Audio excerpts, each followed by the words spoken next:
Friends నమస్తే, నేను మీ Battini Srinivas, motivational speaker.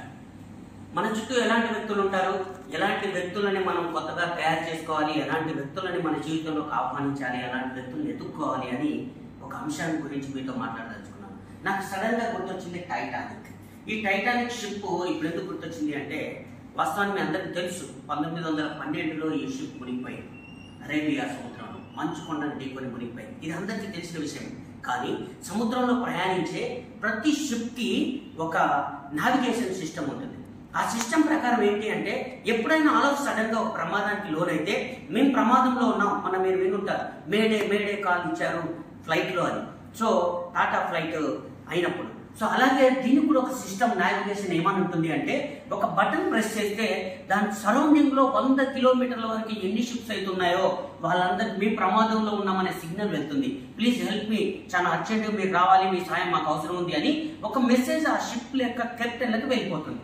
అలాగే యాజ్ ఇట్ ఈజ్ గా ఎప్పుడైతే ఈ టైటానిక్ షిప్ అనేది ఒక మంచు కొండ గుద్దుకోగానే దానికి ఎగ్జాక్ట్లీగా 5 నుంచి 10 కిలోమీటర్ల రూపంలో ఉన్నటువంటి ఒక షిప్ కి మెసేజ్ వెళ్ళిపోయింది. ఫస్ట్ ఏమని, ఇక్కడ మేము ఒక టైటానిక్ అనే షిప్ మంచు కొండ గుద్దుకున్నాం, మేము ప్రమాదంలో ఉన్నాం, దయచేసి మీ సాయం మాకు అవసరం ఉంది రండి అని. ఎమ్మటే ఆ షిప్ లో ఉన్న కెప్టెన్ ఏం ఆలోచించాడంటే, అరే మామూలుగానే వాళ్ళు దొంగలు, సముద్రపు దొంగలు అంటారు చూసారా, వాళ్ళు, మనం అసలే దొంగలము, మనం ఏదో దొంగతనానికి వచ్చాం, ఇప్పుడు ఇక్కడ ఉన్నాం, ఈ మెసేజ్ వచ్చిందని మనం కనుక వెళ్ళి వాళ్ళని కాపాడితే రేపటి రోజున అసలు మీరెందుకు అక్కడ ఉన్నారు అని అడిగితే మన దగ్గర ఆన్సర్ లేదు, సో నో, మనం వెళ్ళొద్దు, మనం వెనక్కి పారిపోదాం అని చెప్పేసి అని వాళ్ళు వెనక్కి వెళ్ళిపోయారు.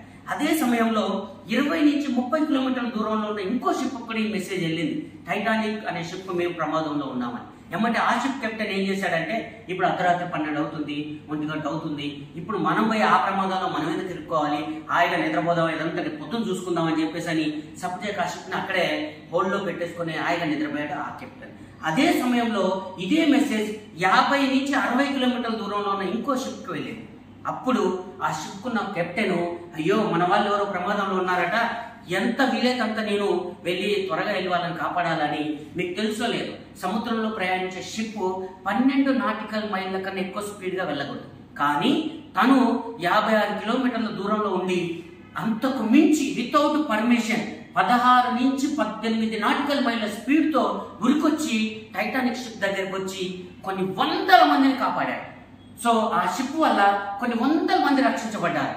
సో ఫ్రెండ్స్, మన చుట్టూ కూడా, మన జీవితంలో మన చుట్టూ ఉన్న వ్యక్తులు కూడా ఇలాంటి వాళ్ళే ఉంటారు. ఒక వ్యక్తి సాయం చేయగలుగుతాడు, కానీ చేయలేని పరిస్థితుల్లో ఉంటాడు, వాడిని వదిలేద్దాం. ఒక వ్యక్తి సాయం చేయగలిగే పరిస్థితిలో ఉంటాడు, సాయం చేయగలడు, అయినా కానీ నాకెందుకులే అని ఇంట్లో నిద్రపోతాడు.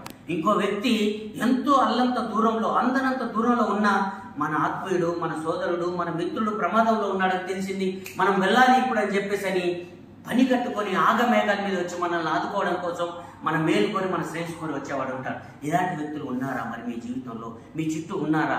ఫ్రెండ్స్, ఒక్కసారి పరిశీలన చేసుకోండి. లేకపోతే కోట్ల కన్నా విలువైన వ్యక్తులు ఇలాంటి వ్యక్తులు.